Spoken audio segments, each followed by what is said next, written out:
Hello guys, welcome to today's sports psychology topic. We're on to our next individual difference, and our specific focus is going to be on arousal. So, arousal then. What we need to do, as with any individual difference within sports psychology, we have to have a look at the definition of it, and in this case we're going to have a look at three theories that describe the impact between, or the relationship between, arousal and performance. So it's a really, really important and I think linkable topic to real life. So we will all have had situations where we feel extremely pumped up for a game. Okay, we've all have had times when we have extremely unpumped up for a game. We don't feel up for it at all. And what we're going to have a look at is how different levels of arousal will dictate or affect our performance. So, as always, let's get the definition out of the way now so you can see that. So, arousal definition refers to the physiological and psychological activation and readiness to perform. So physiologically, how do you feel inside? How is your body changed? Okay.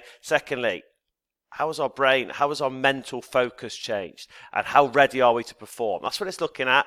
You don't need to annotate that. You just need to know physiologically is our body activation, psychological is our mental activation, and it's our readiness to perform for an activity. So, what we're going to do then, I look and think, if you were going to pick someone to kind of demonstrate, I showed you, if you were in my lessons, we had a look at Al Pacino, Inch's speech, which was in Any Given Sunday. And a particular still from that really, to me, encapsulates this idea of arousal. So you look here at this guy, and if you've watched the video, you'll see his face contorting, absolutely at the highest arousal possible. So what we're going to look at then is physiologically, his body's tensing, psychological, his brain is active, he's mentally focused, and he's ready to perform. You can see that. And you look at this now and think, right, different levels of arousal, according to different theories, will lead to different levels of performance. So what we need to do now is have a look at some specific theories and have a look at how they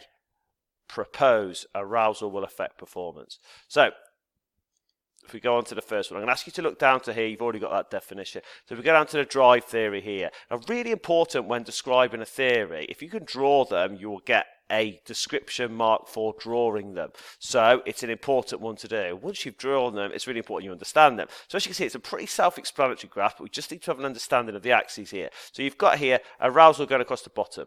Okay, and then we've got performance up here. If you always start by talking about arousal, so as you can see here, as arousal increases and goes up this way, okay, performance also increases. So what is this? Is a linear relationship. It will be described as a positive correlation because as arousal increases, performance increases, and you can see it there. So let's have a look then, your key description for this, or you put it down to here, as arousal increases, so does performance. Now this is a very basic way of looking at it, and after, I suppose, widespread criticism, lack of credibility with regard to this theory, there was a slight caveat brought into it. So when you look at it, it's saying as arousal increases, so does performance.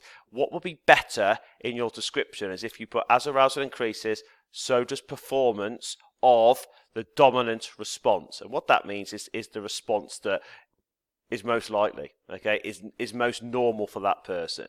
And we'll have a look at this, we'll pick this apart when we go into analysing the theory in a second. So if you could just put as arousal increases, so does performance of the dominant response. So what this theory is proposing in its simplest form is a cricketer who is pumped up and trying hard is likely to score a 6. Okay, that is what it's saying. Now, we will pick this apart as we go on to the next slide. But for now, as arousal increases, so does performance of the dominant response. Okay, that's what you're looking for. And I'll give you a little example in there, but we will pick this apart, like I said, in a second. Now, the second theory basically is a progression from this theory. Often, as we know with theories, one theory is going to contrast another or build on another. So inverted U theory then, if we have a look at this, basically if we look at our process again, you might now start to think, right, could I answer this? So you can see as arousal increases, if this one says performance keeps increasing, in this one it's saying as arousal increases, performance increases.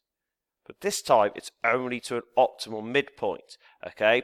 And if arousal continues to rise after that optimal midpoint, there's a gradual decline in performance. So I'll put it onto here for you. So as arousal increases, so does performance up to an optimal midpoint.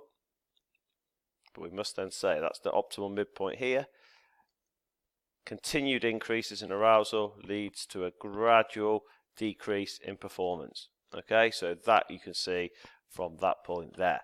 If we go on from there, then next one, the catastrophe theory, again, which is now similar to this in the first part, but now we can see there's a change. So what happens, as you can see here, as arousal increases, performance increases. Again, up to an optimal midpoint. But the difference this time is that continued increases in arousal don't lead to a gradual decrease in performance. They lead to what we would call a performance catastrophe, or if you're going to describe the depiction of what's happened to the graph, you would say there's an extreme decline in performance. So, as arousal increases, so does performance up to an optimal midpoint. However, continued increases in arousal leads to an extreme decline in performance. Okay, so we make sure we've got that bit in there. Okay, right, let's have a look. Or in fact, what I'm going to do is if I could just get you to make notes on that for now, and then I will bring you the rest of the stuff into the lesson tomorrow. Okay, thanks very much.